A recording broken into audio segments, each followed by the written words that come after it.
folks, it's Jack from Peach Guitars here. Welcome to this little video. What we wanted to do, we've got a few moments of the great James here from Godin Guitars time. Thank you. He stopped by the shop to talk to us about all things Godin, and unfortunately I have to admit I know very little about the Godin family of products. I think most guitar players out there, I speak for us all, Godin is a very contemporary company, and we tend to be kind of obsessed with all things vintage and classic in design, but there's several reasons why we should focus on a brand like Godin Guitars. So why don't you give us a little bit of the backstory and give us a bit of an idea of what the brand is about. Oh, well, yeah, thank you. Well, thanks for the intro, the great. I'm not used to that. That's nice. You had it coming, man.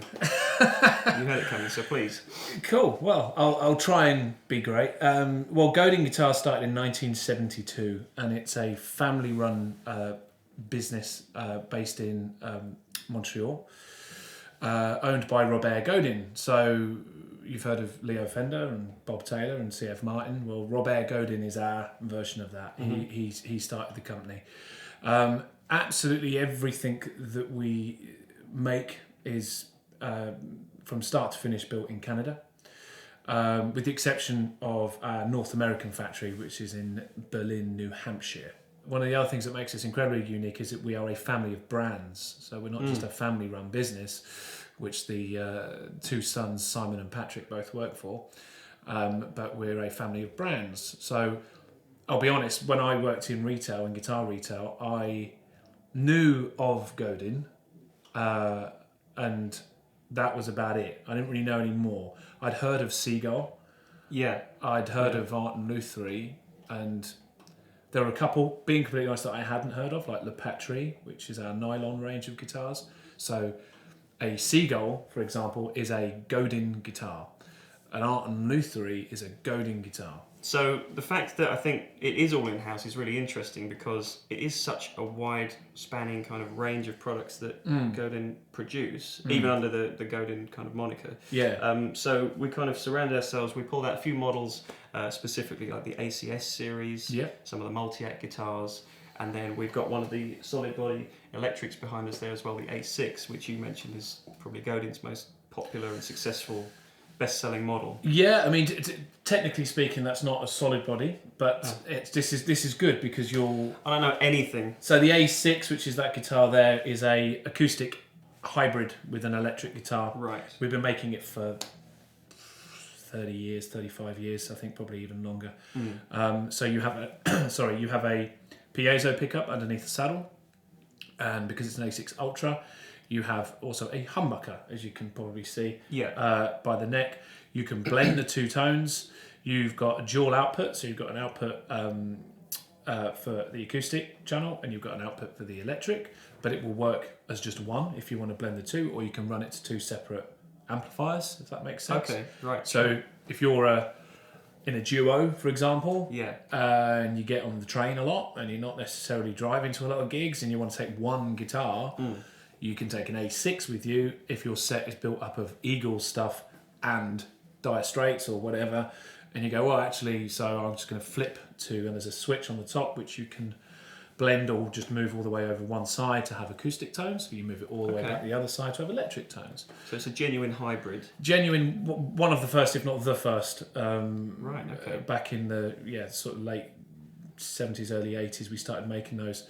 And the Multiac series, technically that's part of the A series, hence it's called A6, but I shouldn't, but I tend to kind of put them in a similar kind of box, because like the ACS series, the Multiac series, the A6s, they're all essentially feedback proof acoustic guitars, obviously with A6. The exception is that you can play electric guitar with the humbucker as well.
do know what we do, because I mean we are the biggest guitar manufacturer in North America, which is always the ironic thing of like we make over 200,000 guitars a year, so we're not a small little Canadian. No, there's nothing boutique about you. Luthieres, like we're a big company, Sure, and we ship to I don't know, I think it's like 90 countries.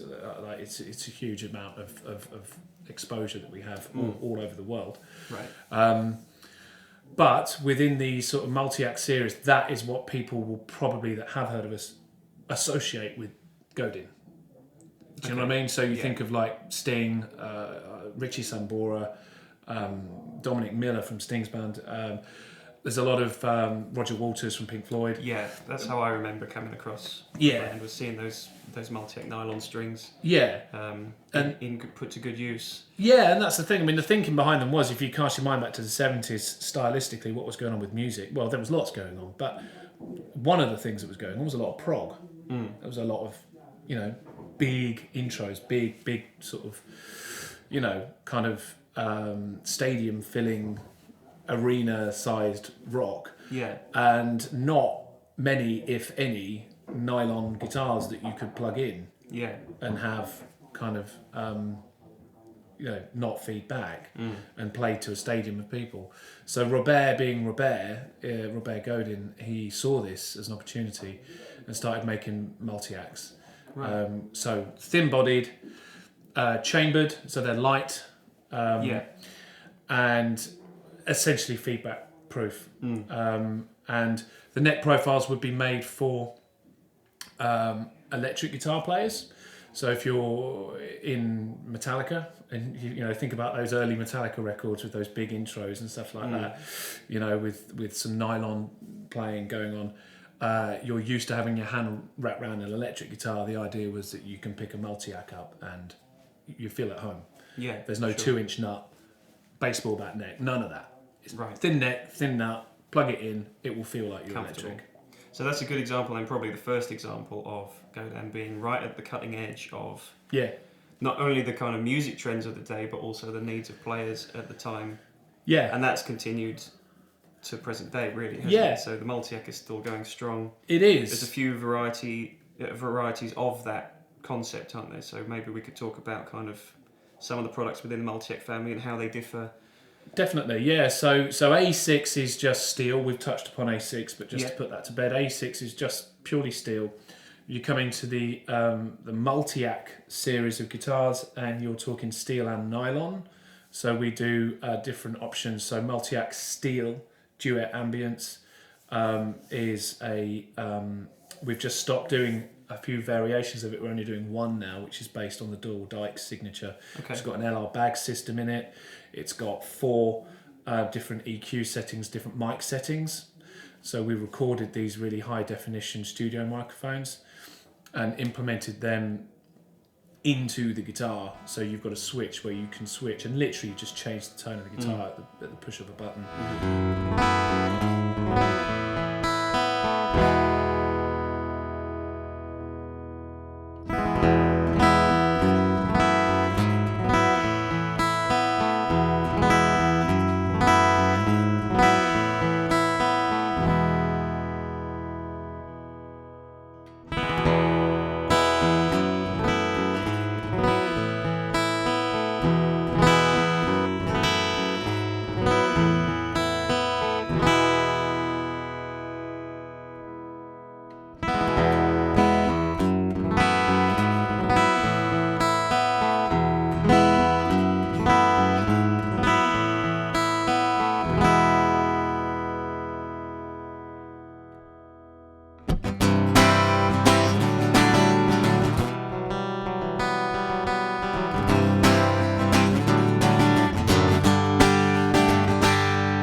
ACS is hexaphonic pickups and synth access. So you have a 13-pin output, so you can go straight into a computer to record.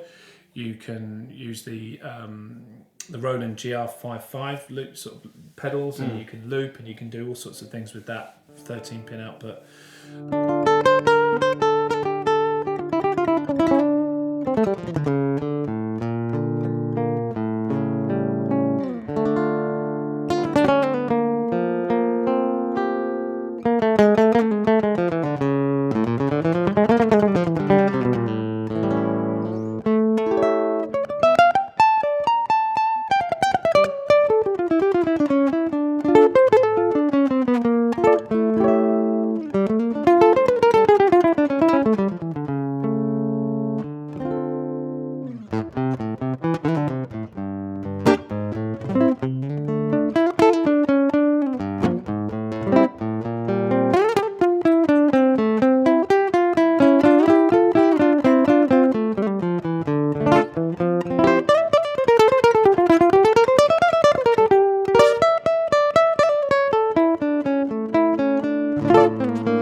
Because that's a world that certainly we've never explored here on the Peach channel. I'm sure a lot of guys out there are unfamiliar with that kind of a concept.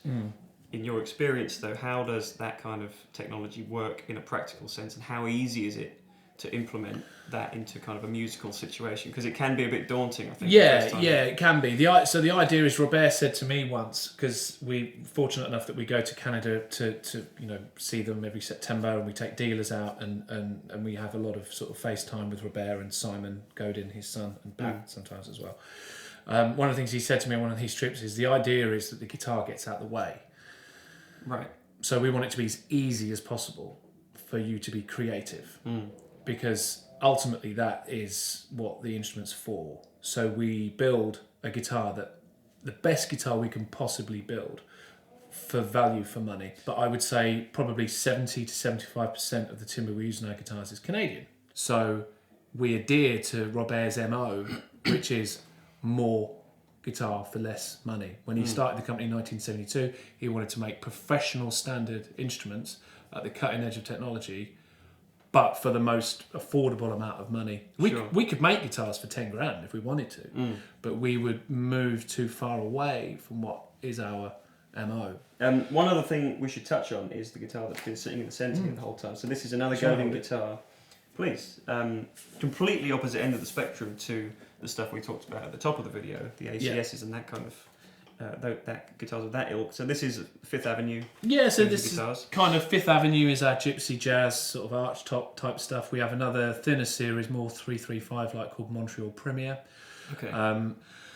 So it's just to really say, we've got these wacky guitars that you might think as being a bit wacky, and they kind of are, with Multiac, synth access, all that sort of stuff, hybrids. But we can make stuff like this as well. This is obviously just a single P90. We do a double P90 version. We do a humbucker version. This one in particular has been probably one of our best-selling guitars outside of the range of the Multiac stuff. So it's and it's all the same. It's all the same stuff. I mean, this is all wild cherry, as you can see. It's gorgeous. Yeah, really lovely. And I'd say that with my limited knowledge of Godin products beforehand, this was kind of the archetype of what I would think of if someone said Godin guitar. Oh, okay, right. To me, right. Obviously, the ACS and stuff like that is very. But it's cool that you were here, because not a lot of people go straight there. They go straight for the Multiac stuff. But right. I guess probably part of that is that we have been doing these for a while now, and they are very popular. So it's kind of getting out. I think word's getting out now.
Well, that was an incredible amount of information. Thank you so much. You're not like I'm a little bit bleary-eyed, but I'm all the richer for it. I really appreciate the time you've given us to kind of divulge into the multitude of information that you've supplied. I'm sure that you guys are going to be interested in checking out some more of the Godin family of products. You can do that all either at Godin's website, as James mentioned. We'll put a link in the description box below, but also head to peachguitars.com and you'll see the full stock that we have of all of this family of products, because there's some really great stuff. And as I mentioned, the only thing you can really do is come down and try some of these out. There's definitely going to be something that appeals to you. Whatever kind of player you are, whatever stage you're at, whatever your interests may be, there's something. Hopefully we've covered it in this video, but even if we haven't, there's going to be something else. Definitely. That's going to be there for you. We've got a lot of guitars. Yeah. So thanks so much, James. Well, thanks for letting me waffle. Always a pleasure to let you Never waffle. a chore. Never a chore. Thanks so much for watching, guys. I hope you enjoyed this video. If you did, please give us a like below. You can comment down there. Let us know your thoughts. As always, please hit that subscribe button if you haven't already. Stay tuned, and we'll see you next time. Thanks for watching.